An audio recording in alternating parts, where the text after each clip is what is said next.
एक बार की बात है, एक गरीब लड़का था। उसका नाम बिरजेश था, जिसको लोग बिरजू भी कहकर पुकारते थे, जो लुधियाना शहर में रहता था। वह अपने जीवन से बहुत निराश था। उनकी निराशा का कारण यह था कि वह अब तक अपने जीवन में कुछ नहीं कर रहा था। उसके माता पिता उसे ताने मारते थे कि आपके सभी मित्र कुछ न कुछ कर रहे हैं, लेकिन आप अभी भी घर बैठे हैं। दोस्तों के बीच भी अक्सर उनका मजाक उड़ाया जाता था। वह कहीं जाता तो लोग उससे पूछते कि आप क्या कर रहे हैं। उसे यह बताने में भी शर्म आ रही थी। वह कुछ नहीं कर रहा था। धीरे धीरे उसने रिश्तेदारों से मिलना जुलना कम कर दिया और लोगों से मिलना भी बंद कर दिया। वह ज्यादातर समय घर पर ही रहता है। वह अकेला रोता है और भगवान को कोसता है और अपनी किस्मत को दोष देता। अब उसे अपना जीवन बोझ लगने लगा था। कभी कभी वह सोचता कि कब वह कुछ करने के योग्य बनेगा, और फिर वह सोचता कि जिंदा रहने से अच्छा मर जाना है। एक दिन वह अपने महेंद्र नगर की एक गली से गुजर रहा था। तभी उसने देखा कि एक गुरु दुख और परेशानियों पर उपदेश दे रहा है।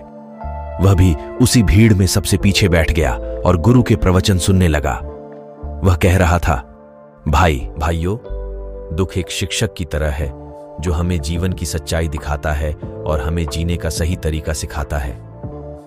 आप चाहें तो जिंदगी जीना भी सीख सकते हैं।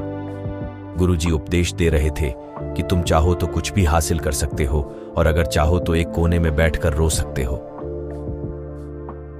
इन सभी बातों को बिरजेश ध्यान से सुन रहा था, लेकिन गुरु की यह बातें पसंद नहीं आई। उसने खड़े होकर कहा कि कुछ भी सिखाने से दुख दूर नहीं होता। इसमें केवल दर्द होता है। दुख की पीड़ा अनंत है। ऐसा लगता है कि इसके बाद कुछ होने वाला नहीं है। इससे कुछ भी फर्क नहीं पड़ता है। इसके सामने तो मौत भी छोटी लगती है। गुरु ने कहा, बेटा फिर तुम्हारा दुख क्या है? बिरजेश ने उसके सामने अपनी सारी व्यथा सुनाई और पूछा, मेरे दुख का कोई उपाय तुम्हारे पास? यह सुनकर गुरुजी मुस्कुराए और बोले, तुम उस दिन मेरे पास आओ जब आपके जीवन में वास्तविक दर्द हो। मैं आपकी समस्या का समाधान अवश्य करूंगा। यह कहकर गुरु वहां से चला गया। बिरजेश ने सोचा, कहीं मेरा दुख नकली तो नहीं है? क्या मैं जिस दर्द से गुजर रहा हूं वह नकली है? मेरा दुख कोई नहीं समझ सकता। जब मां बाप नहीं समझते तो गुरु क्या समझे? उनके दुखों से व्यथित होकर बिरजेश ने एक फैसला लिया कि अब वह कुछ करेगा।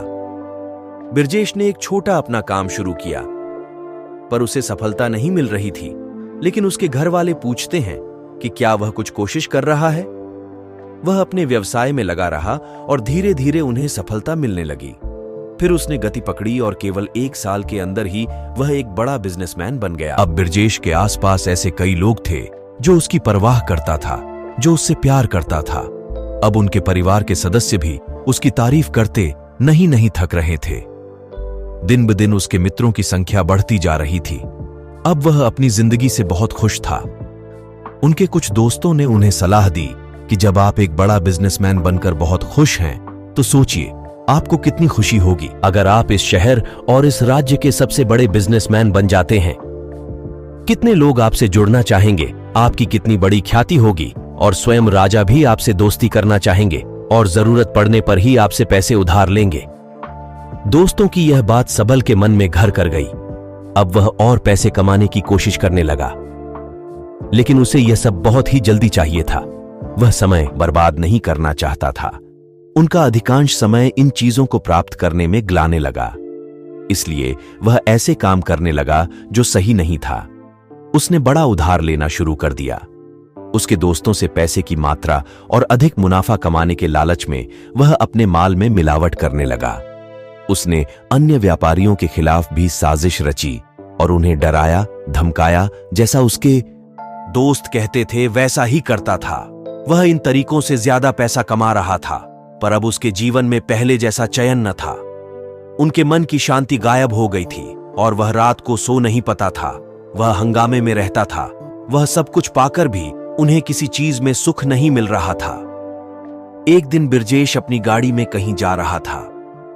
तभी रास्ते में उन्हें गुरु का आश्रम दिखाई दिया। वह रुका और गुरु के पास जाकर बोला, संत, आपने मुझे मेरे पास आने के लिए कहा था जब मेरे जीवन में सच्चा दुख आता है। अब मैं बहुत दुखी हूं कि मेरी नींद हराम हो गई है। मुझे कहीं भी शांति नहीं मिल रही है। इस प्रकार बिरजेश ने अपनी सारी समस्याएं गुरु को बता दी। गुरु ने कहा, जब तुम पहली बार मुझसे मिलने आए थे तब भी तुम किसी दुख में थे। आपने उस दर्द से क्या सीखा? बिरजेश ने कहा कि सिर्फ सोचने और चिंता करने से कुछ नहीं होता। आपकी दृष्टि को सच करने के लिए यह कार्रवाई करता है। और सिर्फ काम करने से कुछ नहीं होता, परिणाम भी मिलना चाहिए। जब आपको लगता है कि आपका लक्ष्य हासिल नहीं होने वाला, तब राह में चाहे कितनी भी मुश्किलें आ जाएं, मन कितना भी निराश क्यों ना हो, कितना भी लगता हो कि अब कुछ नहीं होने वाला है, तभी विश्वास करें, मैं जो भी कर रहा हूं उसमें अवश्य सफल होऊंगा। लोग केवल सफल लोगों का सम्मान करते हैं। कोई कितना भी अच्छा क्यों ना हो, वह हमेशा लोगों की नजरों में बोझ बने रहते हैं। यह सब सुनकर गुरुजी मुस्कुराया और बोला, जब आपके पास है तो यह वास्तविक दुख नहीं है। अपने जीवन में वास्तविक दुख आए तब मेरे पास आओ, मैं उसे ठीक कर दूंगा। बिरजेश ने जाते समय गुरु को सोने के सिक्कों से भरा घड़ा भेंट किया। घड़े को देखकर गुरु ने कहा कि यह मेरे किसी काम का नहीं है, उस पेड़ के नीचे गड्ढा खोदकर गाड़ दो। बिरजेश ने घड़े को पेड़ के नीचे दबा दिया, जैसा कि गुरु ने बताया, और वहां से चला गया।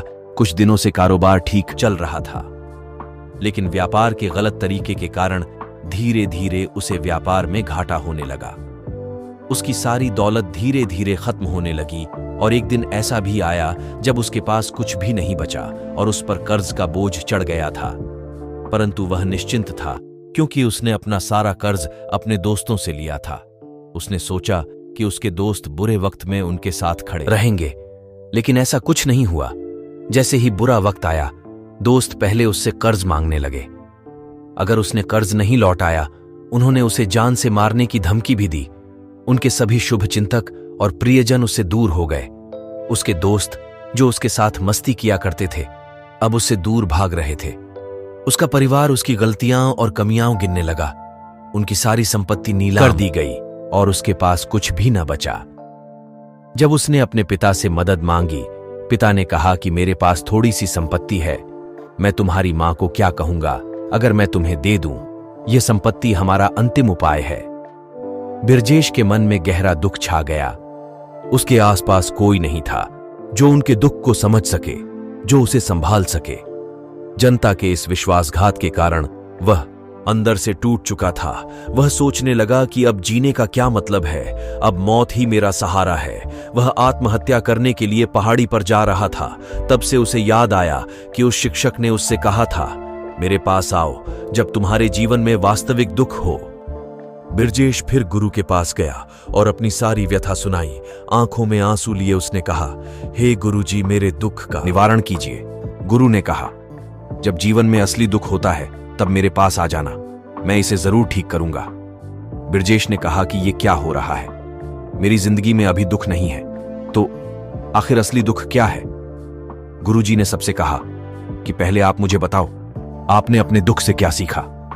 बिरजेश ने कहा कि मैंने वह सीखा, जो लोग हमारे जीवन में आते हैं वह हमारी सफल और प्रगति के कारण वो हमें धोखा जरूर देंगे, क्योंकि बुरे समय में वे हमारे साथ नहीं खड़े होंगे।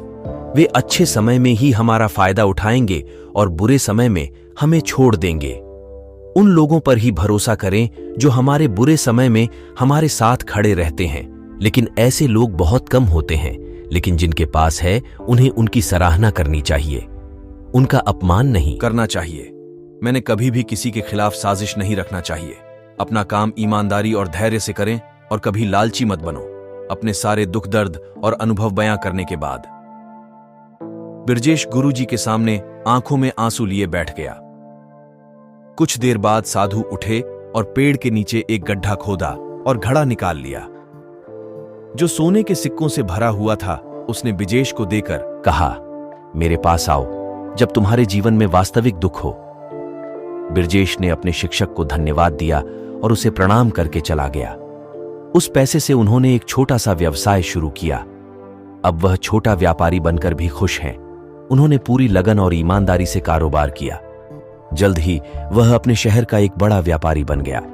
उनका जीवन सुख सुविधाओं से भरा हुआ था। लेकिन कोई कितना भी अच्छा क्यों ना हो, लेकिन जीवन में दुख आता है तो सबल के जीवन में भी दुख आते थे। अपने माता पिता की मृत्यु के रूप में वे दोनों एक ही दिन मर गए। बिरजेश अपने माता पिता से बहुत प्यार करता था, इसलिए उनके निधन से उन्हें गहरा सदमा लगा।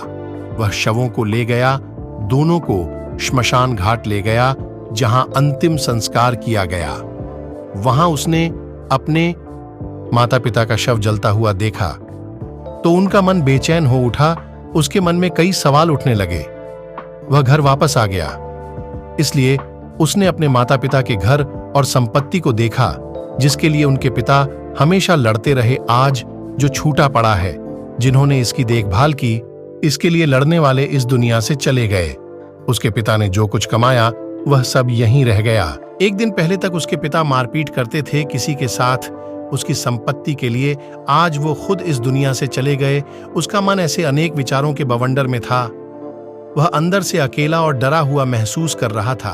वह खाली महसूस कर रहा था। उसे लगा कि कुछ है, वह समझ नहीं सका।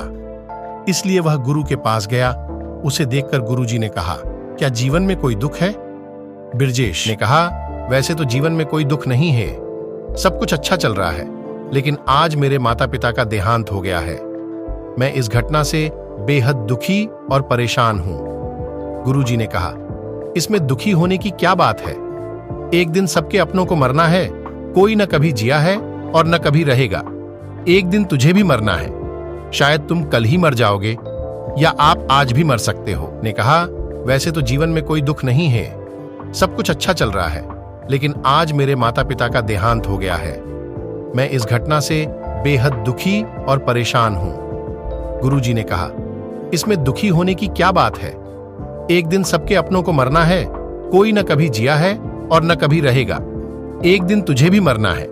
शायद तुम कल ही मर जाओगे या आप आज भी मर सकते हो। कर गई और वह चुपचाप चला गया, लेकिन उसका मन अभी भी बेचैन था। वह खाली महसूस कर रहा था।